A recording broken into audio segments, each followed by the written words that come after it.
basically I dived into comedy and I started doing comedy spots in different pubs and places, and that felt really good. And then I actually really started enjoying it. I thought, this is cool. I love making people laugh. I love the connection.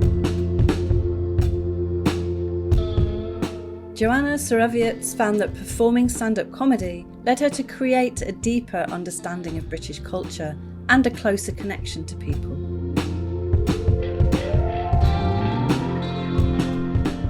This is Writer's Mosaic, What We Leave We Carry, the series that tells the true life stories of migration to the UK.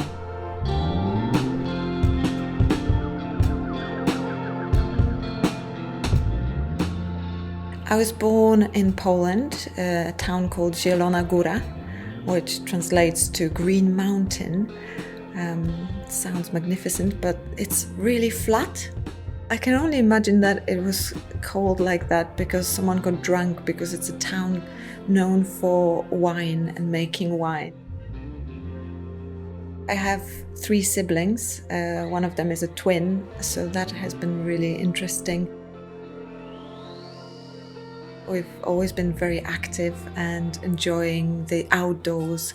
That's something that I've noticed that in the UK currently doesn't seem to be as noticeable, I guess. A lot of kids are just staying at home and not having those experiences of building things in the forests and getting out.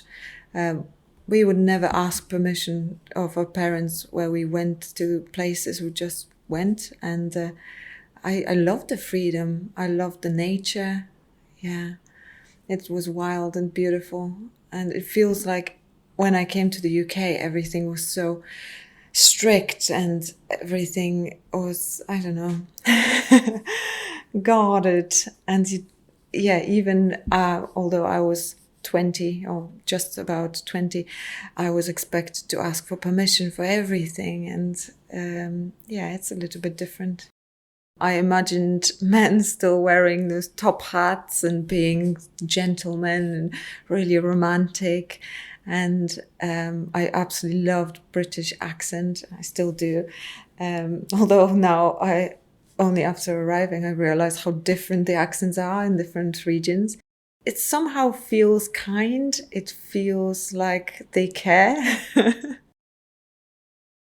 Surprisingly, I guess I haven't watched many things about England occupying the rest of the world and being unkind. Even when they enter another country, they do it with a cup of tea and negotiations. And I think that countries don't even realize what's happening sometimes. I was quite disappointed that at school, from my perspective, the history was taught in a way that was very biased. Basically, we were taught that we are the victims, that everyone else around us has treated us really badly. It has been pointed out many times that Britain betrayed us because they were supposed to help us in the World War II, but they didn't. Even when I was planning to come to the UK and one friend said, "Why would you want to go there? They betrayed us." And I thought, oh, wow. I mean, the person was my age, and that this weird feeling. And I thought, how? Why would you have that? And it felt like people pick specific bit in history to dwell on rather than see the bigger picture. I was studying at the university. I was 19 and a half, and I was also working. So from 3 a.m. till 8 a.m. I was working, and then in the afternoon. And that was quite challenging. So I was driving a van, delivering bread to the shops, and it was quite intense. So it was basically the reason was that we were struggling as a family, and although I was working so hard, I wasn't able to provide support as much as I wanted to. So I thought I would just come for 3 months to the UK during my holidays and work, and then come back. When I landed here, I just felt, this is home. I've never felt like that. I felt safe. It was, it's just that feeling. I was like, wow. So I never really went back. the travel by itself was really quite traumatic. So I only told my mother, and she said, well, you have no choice, because I was already working and I was studying, and I tried to get loads of different jobs in Poland, but there was always an issue. Obviously, I still wanted to continue studying, and my father was pushing me to give up university and work. It was due to economical reasons, because I went to one of the closest higher education institutions rather than the one I wanted to. So it was actually overnight that from one moment to 5 a.m. I was just looking for jobs, and then I found some jobs in the UK, and I thought I could do this. So it was literally within hours that I decided I'm going. And then, in the morning, I said, that's what I'm going to do. But then there was, surprisingly, a movie which was about a Polish au pair going to the UK. And at that stage, I already booked one-way ticket. I only had £50, so that was scary, because if something went wrong, then obviously I didn't have any backup or anyone to be supported by. I didn't know anyone in the UK. 1 week before going, my mother said, "Oh, this movie is basically, she's like you. It's the same age. She's coming, and it's based on the real story." So we went to watch it, and it was so amazing. And I was like, "Yeah, I can feel it. I can do this." And she went there, and she was looking after, as an au pair, looking after the children, learning the language. So I was so excited. And then in that movie, it just suddenly just flipped, because she ended up being sold as a sex worker. And I was just, whoa. And I got really scared. And suddenly I thought, well, yeah, this is a true story, and I may be ending like that. And I struggled to sleep for that week, because I thought, am I doing this? Like, is there really no other choice for me? I got driven to Berlin. I still thought, like, well, I have no choice. I can't stay.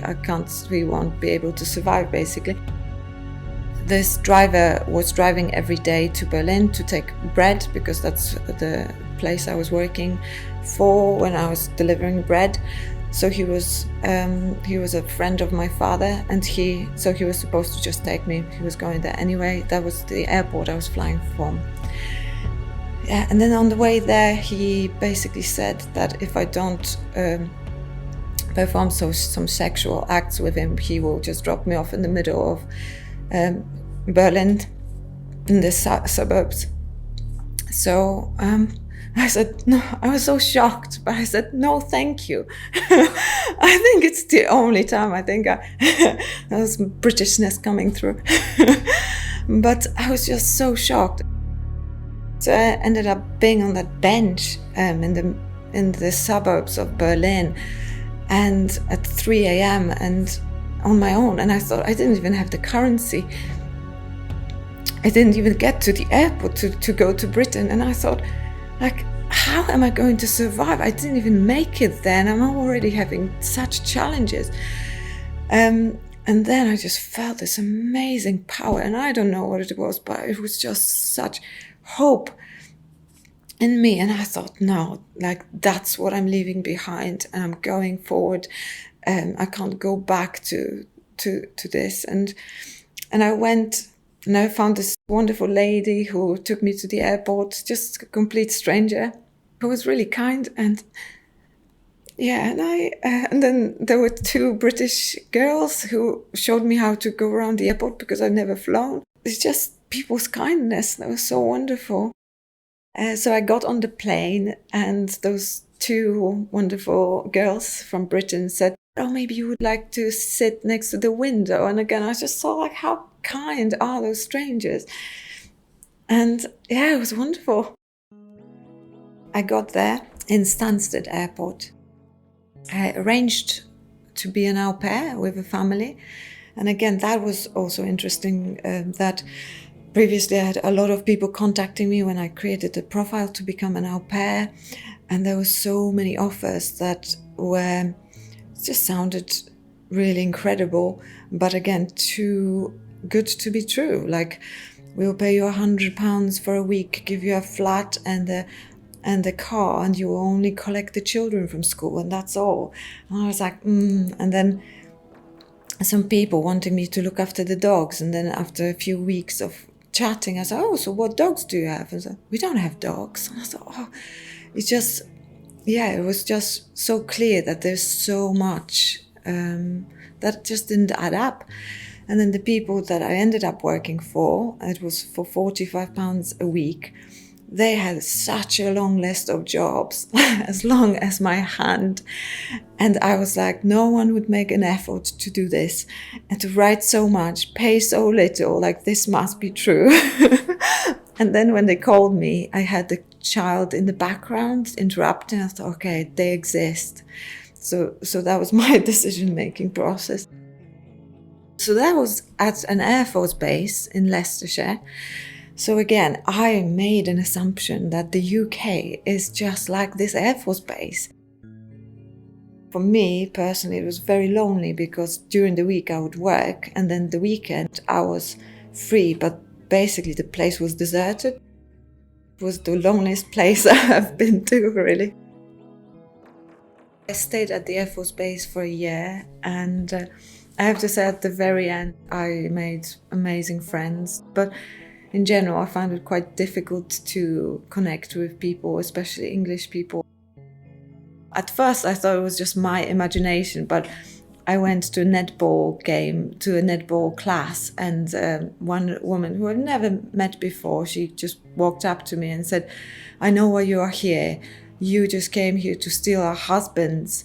And that was literally my first experience of meeting those military wives, and they were very projective. One thing was the word banter. I just didn't get it. I didn't understand it at all. It took me 10 years, I have to say, because I was watching these people and I'm like, this person is really mean to this other person. And then they call it banter and they laugh. I was like, how does that work? Like, what? And quite a few times my boss, basically, for example, he said, okay, Joanna, we are leaving. By the time we get back, we want the car washed, the garden done, the dinner, the house clean, and they would go. And I would do everything. They would come back and say, that was a joke. And I thought, how is that funny? and I thought, I don't see the humor here. Like, these things needed doing. You just pointed them out. So it definitely took me ages, and to understand. And literally, I remember that moment 10 years in that I understood sarcasm and banter. I'm like, yes, I get it now.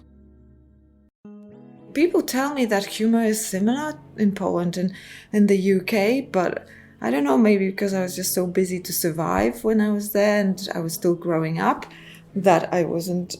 I don't know. Humor just didn't exist for me.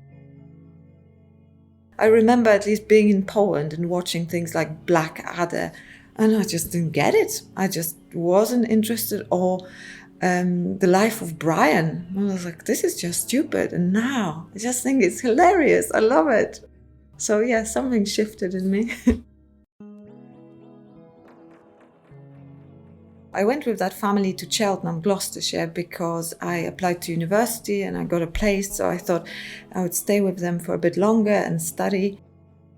They bought a big house, 13-bedroom house, but they decided to keep the people who lived there.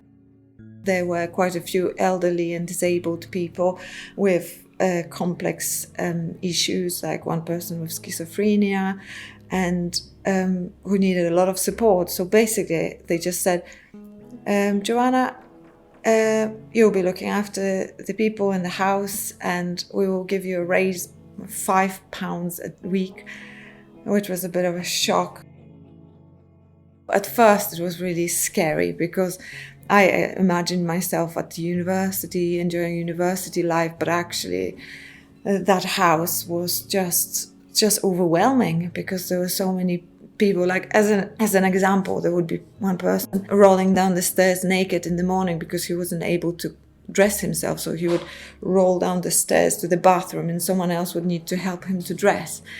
And then there would be another person walking around talking to himself while talking as a schizophrenic. few elderly people arguing, having some of this responsibility, cooking for all these people and cleaning everything, and then there were kids to look after. Felt like a lot. And then obviously starting university, speaking English and not even knowing if I would manage, paying for the university and having another job. So yeah, it felt like a lot, but I've learned a lot as well. So I stayed in that house 5 more years. I was studying science of sport and exercise. I was all into sports. I loved sports. I used to compete in kickboxing, and I was just fascinated with physiology and psychology of sport and performance. When we came to Cheltenham, I just felt it was amazing because there were so many people. It felt multicultural in comparison to the Air Force base that wasn't. And there was so much happening. There were parks and shops. After a while, that family started renting other rooms to international students. And the first one was an amazing lady, German lady, Sarah. So she came for a year as an exchange student, and I learned the acceptance because they really opened the doors to a lot of international students from all over the world, and they would just treat them like part of the family. And I've never experienced that because there was so much mistrust and in my family about anything that is different. And in that English family, they would bring people like Saudis and different people from different cultures. We would just live together as one big family, and I loved that. I just felt so much closer to those who would come to the UK and also being in the same position than connecting to British people, really. When I came to the UK, I only brought a 10 kilograms bag, basically a handbag, because I couldn't afford the luggage. And so the biggest thing was actually an English-Polish dictionary and waterproof boots, because we believed that it always rains in the UK. I was so surprised that for the 3 months it didn't rain. It was very challenging to communicate with people back home, back in Poland, because basically that family or my bosses would have just one computer that they used during the day. So I would only be able to use it sometimes at night to communicate. And then obviously no one was available. They allowed me to make phone calls from time to time, but again, they were expensive, so I limited those. I had very little communication with the family. Now, obviously, it's so different. I did go to Poland for my 20th birthday to see my twin, and it felt so strange because it feels like part of you is there, imagining that there's much better stuff there that you're missing out on, and then you get there and you realize that it's still rubbish and very challenging. But with only difference is everyone thinks you're rich because you live abroad and expects you to pay for everything. So I didn't feel like I belonged there, and then there's part of me that doesn't feel like I belong in the UK. So for quite a few years, I think I was just misplaced.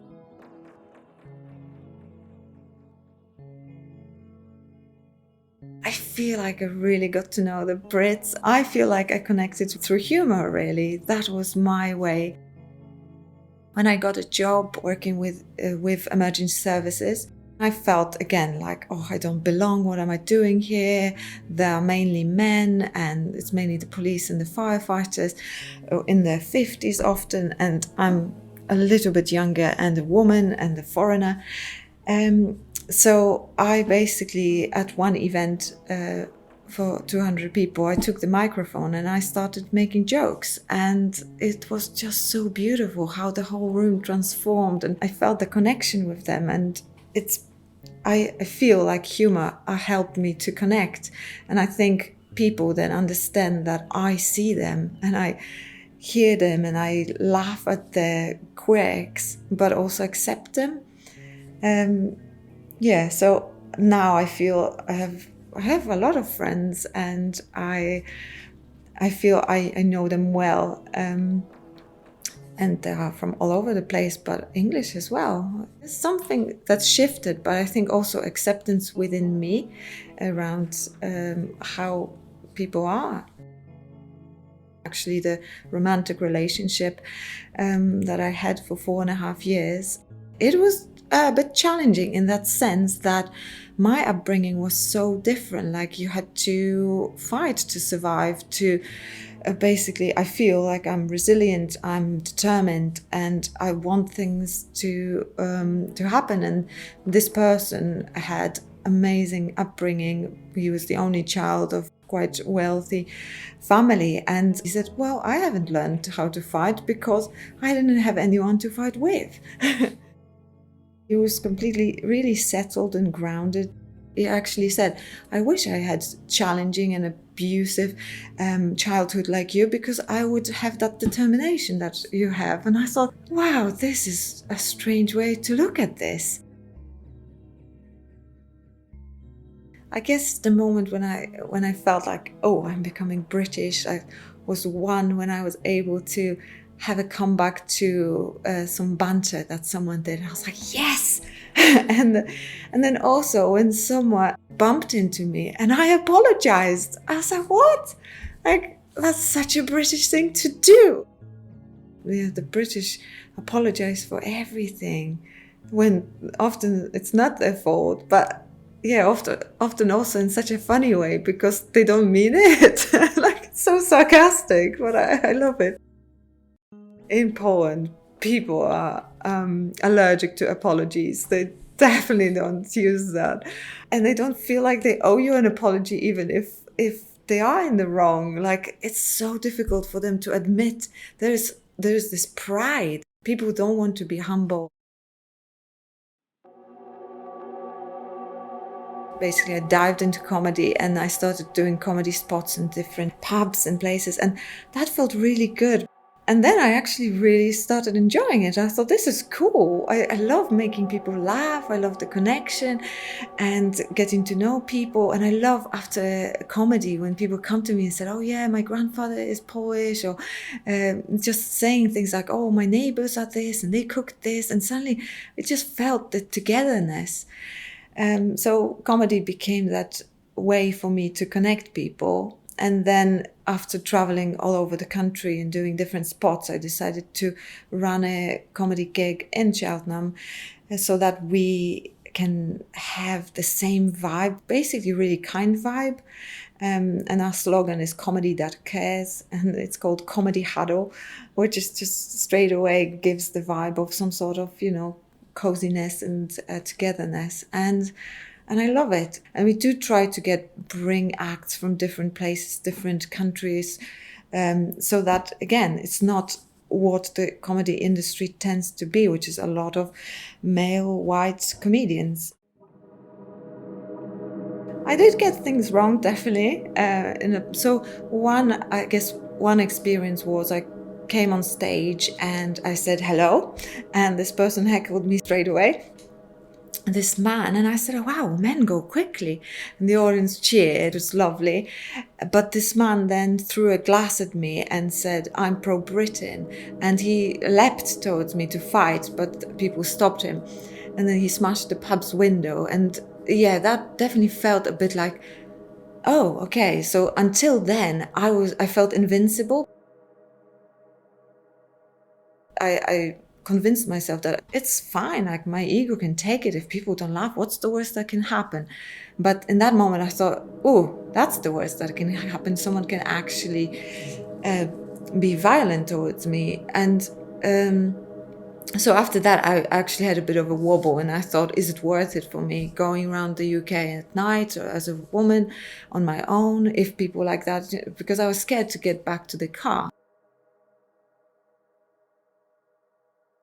Afterwards, when I came on stage, this audience was so supportive. They were wonderful, and they came to me and they were like, "This is really brave what you're doing." And I thought, they need to know the message. It's not just about me.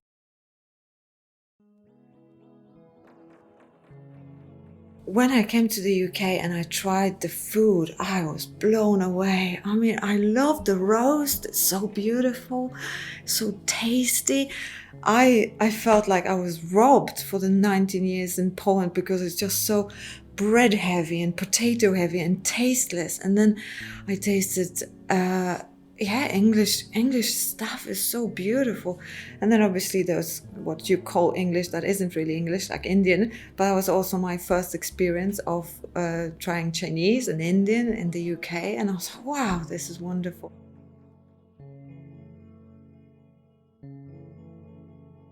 Brexit was by itself was really quite challenging. At the time I was working as an executive at a national agency where the requirement was to know at least one foreign language and have a degree. Because of that, there were mainly foreigners working there.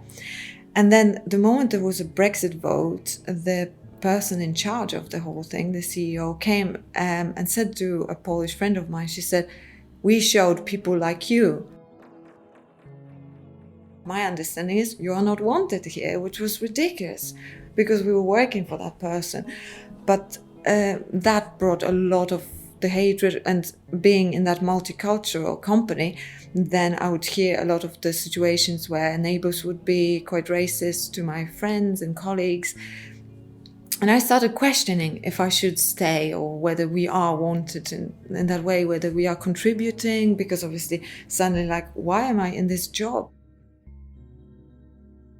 I'm definitely drawn to people that I would consider hippie, because they're just open and accepting, and now finally I'm connecting with a lot of people like that. I love communities in Stroud and Glastonbury because they don't seem to see the boundaries and the things that separate us. They see what connects us, and we can sing together, and it doesn't matter where we are from. And I feel hope when I am part of these communities, and I'm trying to bring these sort of ideas to the place I live and create different events because a lot of people are so isolated and they don't know what they are missing out on.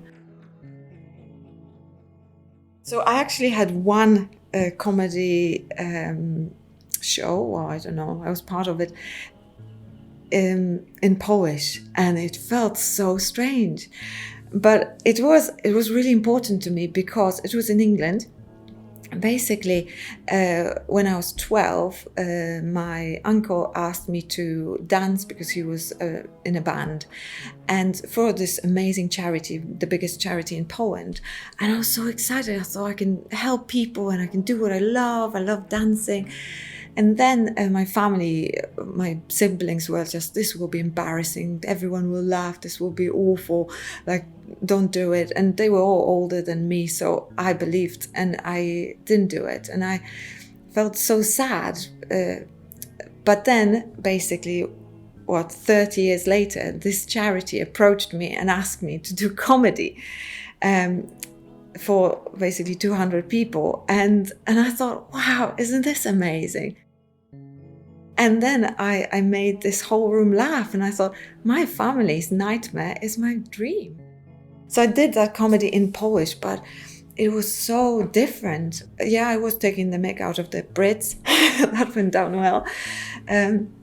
But the vibe was very different. So I actually feel much more comfortable doing comedy in English.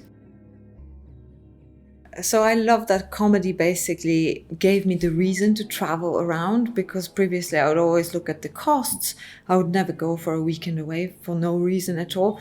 But now that I'm booked to go to a place, I learn about this place, I learn what they are into, and then I get to know people. I tend to go for food and then talk to strangers that tell me about this place. I love that, and learning about the variety of places, almost like mini cultures in different places. There's always a competition between the towns that to me seems so similar. So I've traveled quite a bit now. I have a map that I scratch off every time I'm booked to do comedy. I love the accents. We go to Glasgow with work and they're just so wonderful. I love them. For me, they sound very cute. Coming to England was the best idea and the best decision I've done in my life, and definitely. And I I don't think anything comes for free. I think you have to work hard for it. But once you do, there are so many opportunities. There are things you can create, and there isn't as much red tape as there is in Poland in bureaucracy. And I know people complain in the UK, but this is a beautiful place, and I love how easy it is to set up a business, how to set up any venture, how supported people are. There's a lot of funding, a lot of different schemes. People just need to really get out there and do things. Yeah, I love it. So if I was to curate a guide for someone coming to the UK, I would suggest that if someone bumps into them, they have to apologize. That if someone asks, "How are you?" they don't care. And you need to answer fine. I think that's enough. They probably already stopped listening halfway through your fine anyway. That they drink tea with milk. I mean, that was a shock for me when I came here. Laugh at the jokes, yeah, even if you don't understand them. And you won't understand them for 10 years. Oh, and actually, if they miss you from the tea round, that means they're upset. It's very difficult at the beginning to understand when English people are upset, because they are so subtle about it and foreigners just don't get it.